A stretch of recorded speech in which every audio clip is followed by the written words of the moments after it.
Have you ever wondered why someone would walk away from the one person who actually had their back?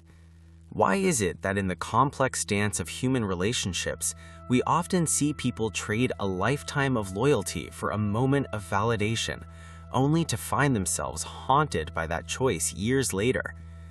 It's a psychological phenomenon that defies logic, but follows a very specific pattern of human behavior. Today, we are going to peel back the layers of the human psyche to understand why betraying a good heart, someone who provided stability, genuine care, and consistency, almost always results in a profound psychological debt that the betrayer eventually has to pay. This isn't about revenge, it's about the inescapable laws of emotional investment and the internal mirror of self-perception. I'm not here to impress the crowd. I'm here for that person that is quietly rebuilding their lives brick by brick. I'm here to break down the psychology most people ignore. If you're someone who wants to understand patterns instead of repeating them, you belong here. Subscribe if you value clarity over ego. Drop a comment and bring your perspective. Strong conversations build stronger minds. No blame, no bitterness, just awareness, discipline, and growth. To understand why this betrayal comes back to hurt, we first have to look at how we value things. In psychology, there is a concept called the contrast principle.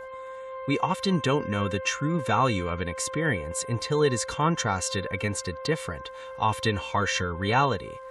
When a person is in a relationship with someone who has a good heart, which we define here as high empathy, consistency, and emotional availability, they can sometimes become blinded by the safety of that environment.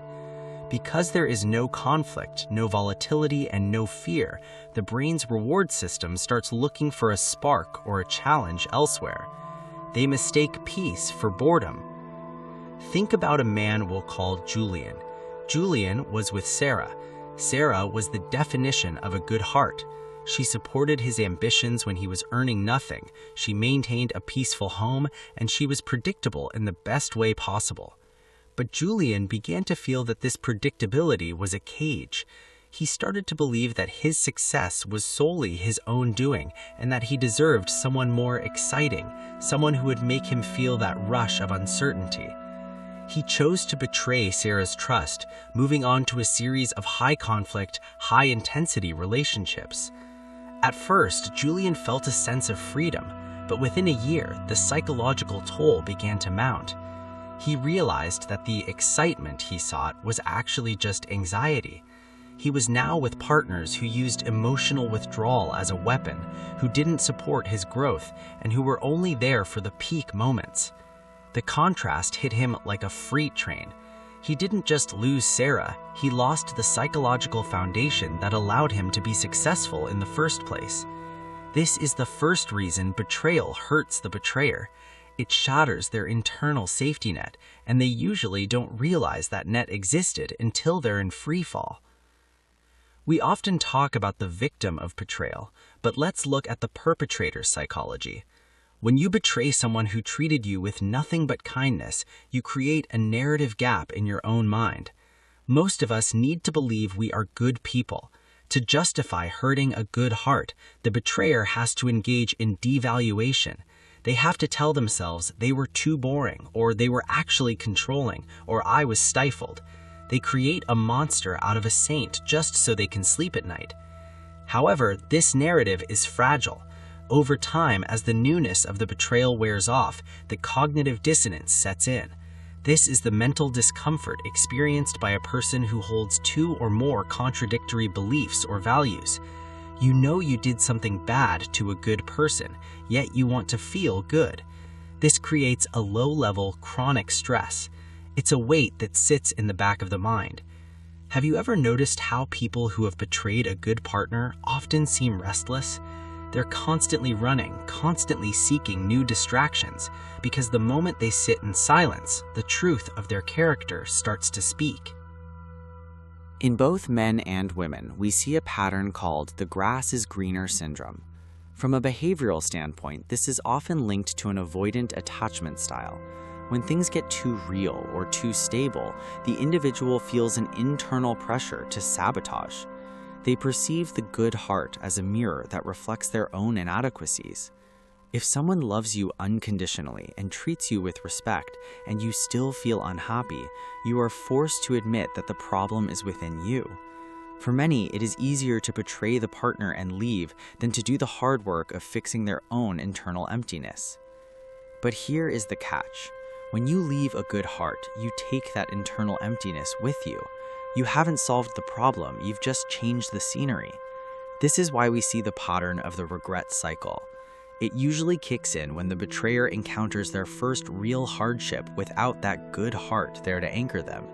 When the world is cold, or the new partner is demanding, or the career takes a hit, the brain instinctively reaches for the safest memory it has, and that memory is the person they betrayed. Let's look at a story of growth to balance this out. Consider a woman named Maya. Maya had a pattern of pushing away partners who were too nice. She met David, a man who was genuinely kind and emotionally intelligent. For the first time, Maya didn't have to perform or fight for love. But her old patterns flared up. She found herself tempted to stray, to find someone who offered the drama she was used to. However, instead of following through on the betrayal, Maya paused. She sought to understand why stability felt like a threat. She realized that her desire to betray David's heart was actually a defense mechanism to prevent her from getting too close and potentially getting hurt later. By choosing transparency over betrayal, Maya broke the cycle. She realized that a good heart isn't a weakness to be exploited or a boredom to be escaped. It is a rare resource to be protected. The psychological debt of betrayal is also social. Humans are social animals, and our reputations are built on our perceived reliability. When someone betrays a partner who was widely known to be a good soul, they lose social capital. Friends and family might stay polite, but the trust rating of the betrayer drops. People think if they could do that to them, what could they do to me? This isolation often feeds back into the betrayer's unhappiness. Furthermore, we must discuss the ego inflation that often precedes betrayal. In many cases, a person is treated so well by their partner that they begin to believe they are untouchable. They think, I must be incredible if I'm being treated this way, and they start to believe they can get this level of devotion anywhere. They mistake the partner's capacity for love as a reflection of their own market value. When they move on and realize that the rest of the world doesn't offer that same level of grace and patience, the ego takes a massive hit. This is often where the hollow feeling comes from, the realization that they were being carried by someone else's strength. Behavioral patterns suggest that men and women experience this regret on different timelines. Observations often show that for the person who initiates the betrayal, there is an initial release phase where they feel they have escaped a burden. This can last for weeks or even months.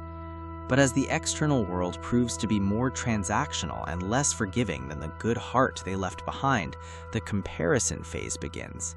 They start subconsciously measuring every new interaction against the depth of the one they destroyed, and usually the new ones fall short. The pain of betraying a good heart comes back because of the loss of moral high ground within one's own life story. We all want to be the hero of our own movie. When you are the one who broke a good person, you have to live with being the villain in that chapter. No matter how much you try to rewrite the script, your subconscious knows the truth. This creates a self-sabotage loop. If you believe deep down that you are someone who destroys good things, you will eventually start to destroy other good things, jobs, friendships, your own health, because you don't feel you deserve them. Think about the dynamics of emotional labor. A good heart often does the heavy lifting in a relationship, the listening, the compromising, the planning, the emotional regulation. When a person betrays that, they aren't just losing a lover, they are losing an emotional consultant. They suddenly find themselves having to manage their own emotions without that buffer. This leads to emotional burnout. The betrayer finds themselves more irritable, less focused, and more prone to making poor decisions. The hurt that comes back is often a total degradation of their quality of life.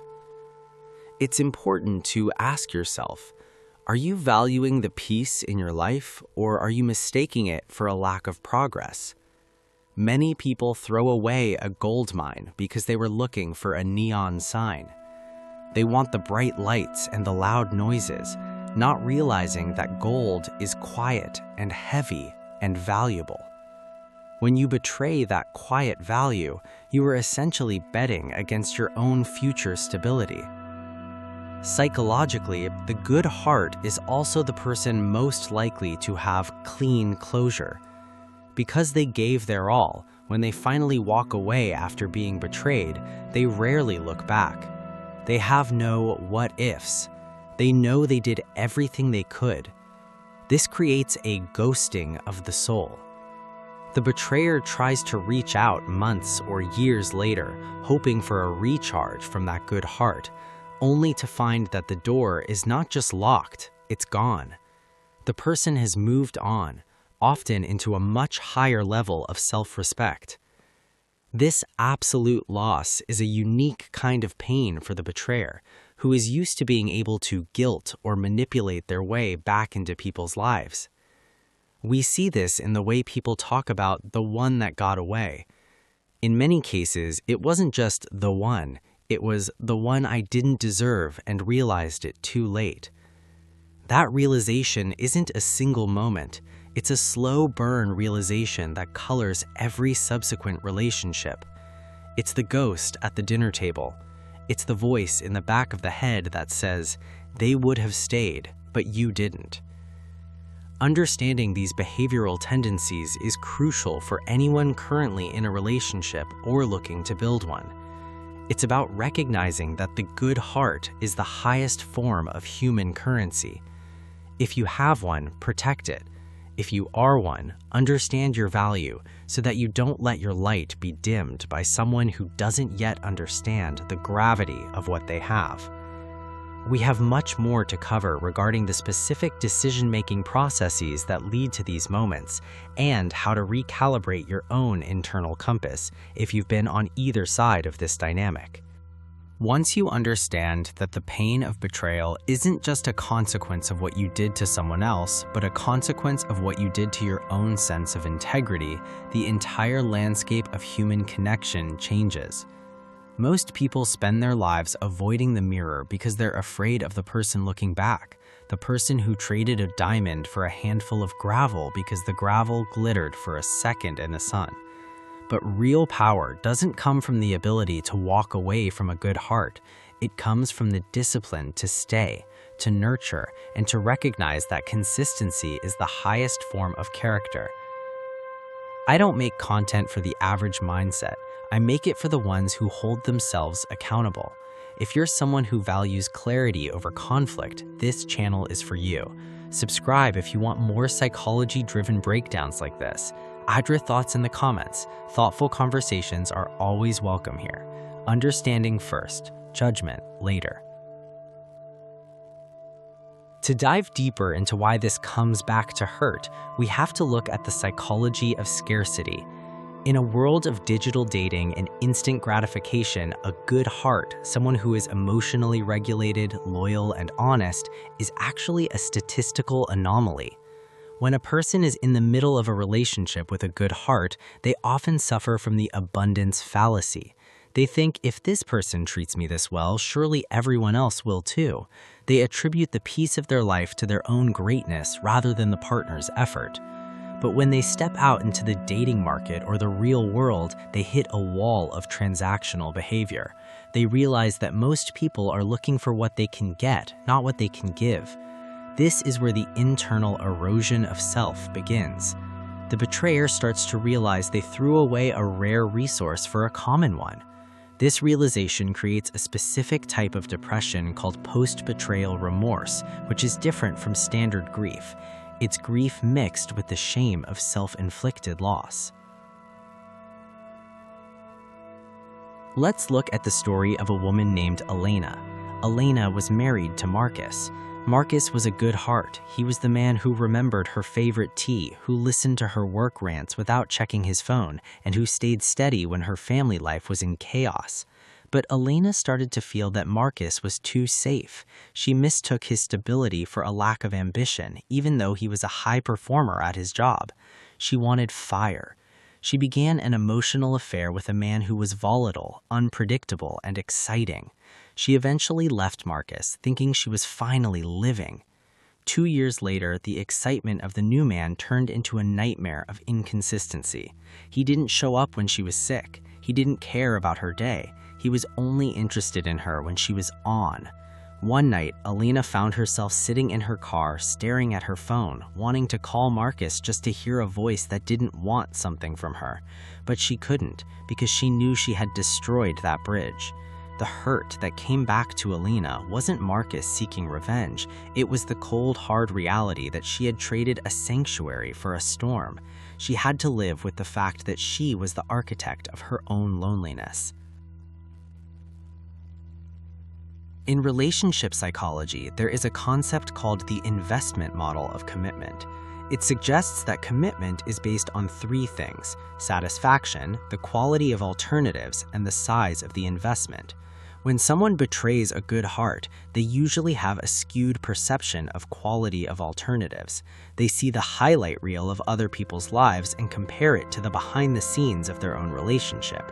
But once they jump ship, the investment they had with the good heart, the years of shared jokes, the built-in trust, the mutual history, is reset to 0.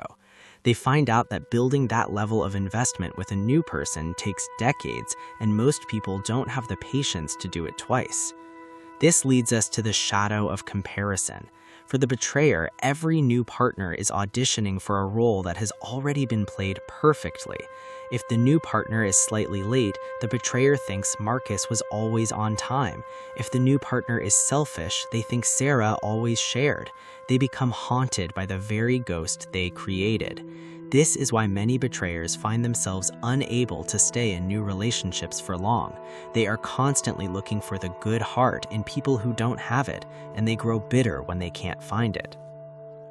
We also need to discuss the parental mirroring effect. Often, people who betray good hearts are subconsciously repeating a pattern they saw in childhood. If they grew up in a home where love was conditional or chaotic, peace feels like a threat to their nervous system. They feel alive only when there is conflict. When they find a good heart, their subconscious screams, "This isn't right. Where is the danger?" So they create the danger through betrayal. The tragedy here is that by the time they heal their trauma and realize they want peace, they've already pushed away the person who offered it. This brings us to a crucial point about boundaries and self-respect. When a good heart is betrayed, they go through a radical transformation. Because they are typically high-empathy individuals, they initially take the blame. They ask, "What did I do wrong?" But once they realize the betrayal was about the other person's internal chaos and not their own worth, something clicks. They develop fortress boundaries. They become the most difficult people to win back because they no longer value potential. They only value proven character. Consider a man named Leo. Leo was a good heart who was cheated on after 7 years of loyalty. He was devastated. But during his recovery, he leaned into the psychology of growth. He realized his good heart was a superpower, but it lacked a shield. He spent 2 years working on himself, building his career, and learning to spot red flags. When his ex-partner eventually came back, realizing the world was colder than she thought, Leo didn't feel anger. He felt nothing. He simply said, "I'm not the same person who accepted that treatment." That is the ultimate comeback to hurt for the betrayer. The realization that the person they broke didn't just stay broken, they upgraded. They became someone the betrayer can no longer even speak to. From a decision-making perspective, betrayal is usually a short-term gain, long-term pain strategy. Our brains are wired to prioritize immediate rewards, dopamine, over long-term stability, serotonin or oxytocin. Betraying a good heart provides a massive spike of dopamine, the thrill of the secret, the ego boost of someone new, the freedom of leaving. But dopamine is addictive and fleeting. Once it drops, you are left with the long-term deficit of serotonin and oxytocin that the stable, good-hearted partner provided. You are essentially an addict who sold your house for a single hit of a drug.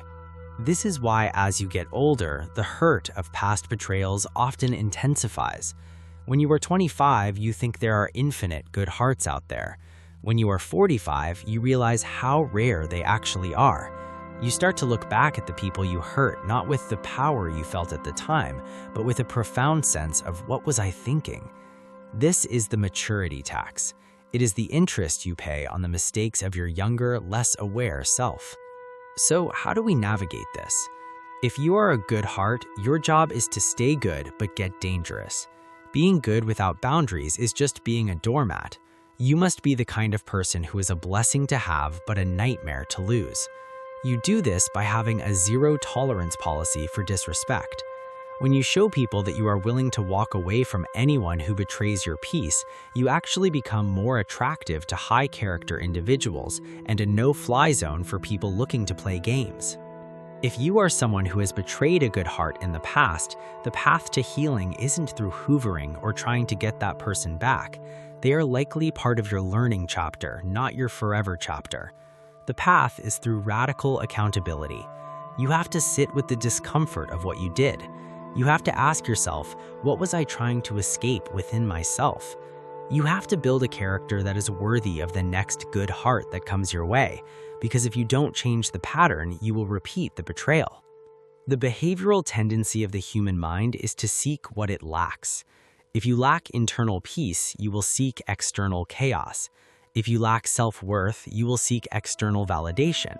But if you can build a good heart within yourself, if you could become the person who is consistent, honest, and disciplined, you will stop being a hunter of other people's energy and start being a generator of your own. The dynamics of human relationships are not a game of who wins or who loses.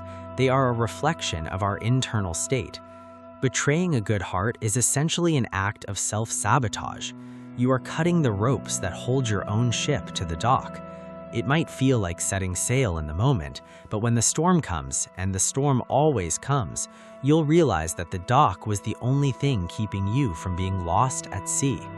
As we conclude this analysis, remember that the goal of understanding these patterns is not to live in regret or to hold on to bitterness. It is to develop psychological literacy.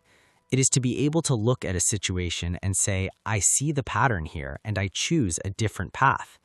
Whether you are rebuilding your life after being betrayed or trying to forgive yourself for being the one who walked away, the answer is the same: awareness, discipline, growth.